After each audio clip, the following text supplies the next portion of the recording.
नमस्कार किसान साथियों, मैं हूं अरविंद पटेल और आपका स्वागत है एक और नए वीडियो में। जैसा कि आप देख सकते हैं हमारे चने की कटाई स्टार्ट हो गई है और लेबर के द्वारा चने की कटाई हो रही है। तो चने लेबर से कटने के बाद में उनकी हम करेंगे थ्रेसिंग, और जैसे ही थ्रेसिंग होगी उसके बाद खेतों को तैयार करके इसमें मूंग की बुआई की जाएगी। तो क्या है, कटाई टाइम पे हो जाएगी तो मूंग भी टाइम से मूंग की बुआई हो जाएगी, क्योंकि मूंग एक ऐसी फसल है जो जितने जल्दी बुआई उसकी हो जाए तो उधर बारिश आने के पहले उसकी सूखे में कटाई होने की पूरी संभावना रहती है। तो उम्मीद है 4 से 5 दिन में हम इस खेत में मूंग बो देंगे और उसके बाद फिर हमारी गेहूं की कटाई स्टार्ट होगी। तो एक हमारा प्रोग्राम ये है कि गेहूं की कटाई के पहले पहले चने से निपट के और इस खेत में मूंग बो के और फिर ही गेहूं की कटाई की जाएगी। और लगभग रंग पंचमी तक शायद मूंग की बुआई इसमें हो सकती है। तो ये चल रही है हमारी लेबर और कटाई लगभग हाथ से पूरी होने को है और अब थ्रेसिंग स्टार्ट कर रहे हैं। तो हमारी लेबर चला रही है थ्रेसर, और हमारे पास लोग इतने अच्छे हैं कि वो ट्रैक्टर थ्रेसर खुद ही, उनमें ड्राइवर काफ़ी अच्छे हैं तो वो खुद ही मैनेज कर लेते हैं। तो इस प्रकार चल रहा है हमारा और देख सकते हैं आप, ये चने निकल रहे हैं।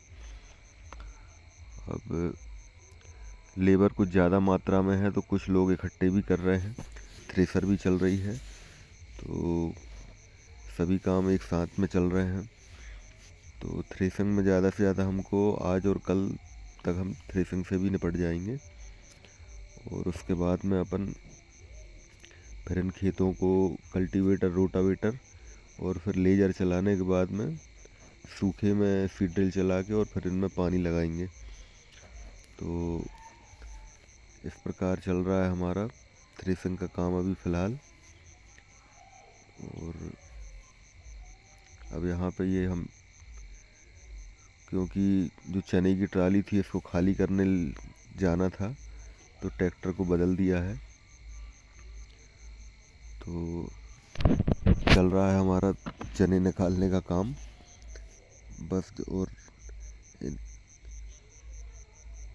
इंतज़ार इसी बात का है कि जैसे ही चने की कटाई कंप्लीट होती है खेतों को तैयार करके मूंग की बुआई के लिए तैयार करके मूंग बोना है और उसके बाद फिर हम लग जाएंगे गेहूं की कटाई में। ये छोटू बैठा अंदर चने को आगे फेंक रहा है और ये मल्टी क्रॉप थ्रेसर है। हालांकि चने में भूसा बारीक करने में इसमें टाइम थोड़ा ज़्यादा लग रहा है, बाकी मूंग में ये बहुत बेहतरीन काम करती है। इनमें ज़्यादा ठूंसने की ज़रूरत पड़ती नहीं है और ये अपने आप खींचती जाती है। तो इस प्रकार हमारे चने की कटाई का प्रोग्राम चल रहा है। और हम तो खैर फ़िलहाल लेबर से कटाई करा रहे हैं, पर किसान के पास एक चने की कटाई के लिए हार्वेस्टर भी एक अच्छा ऑप्शन है, क्योंकि हार्वेस्टर में कम खर्च में और जल्दी काम हो जाता है। लेबर के साथ क्या है, लेबर में एक तो किसान को काफ़ी महंगा पड़ता है कटाई कराना। तो और हमारे यहाँ कुछ लोगों ने कंबाइन से चने कटाए भी हैं। और गेहूं तो खैर लगभग पूरी तरह से अब कंबाइन पे ही डिपेंड है। अब हाथ से कटाई तो गेहूं में बंदी हो चुकी है, पर चने में चल रही है हाथ से कटाई। और चने का हाल भी ऐसा है जैसे पहले लोग मूंग से, जब मूंग शुरू में स्टार्ट हुई थी तो लोग कंबाइन से मूंग कटाने में भी डरते थे, पर अब मूंग कटाई में भी सिर्फ कंबाइन ही एक ऑप्शन है, क्योंकि लेबर तो की वैसे ही कमी है और लेबर से कटाई बहुत महंगी पड़ती है। तो इसी प्रकार चने का हाल है कि कुछ दिनों बाद शायद मुझे लग रहा है 2 से 5 साल बाद चने की कटाई भी टोटल हार्वेस्टर द्वारा ही होगी, क्योंकि लेबर से काम कराना और लेबर को झेलना भी एक बहुत कठिन काम हो गया है। और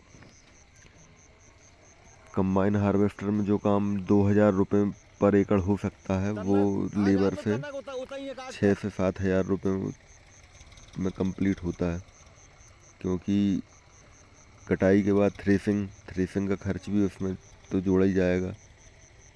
अब क्या है, थ्रेसर हर व्यक्ति के पास होती नहीं है, हर किसान के पास, तो उस चीज़ को भी अपन को ध्यान में रखना पड़ेगा।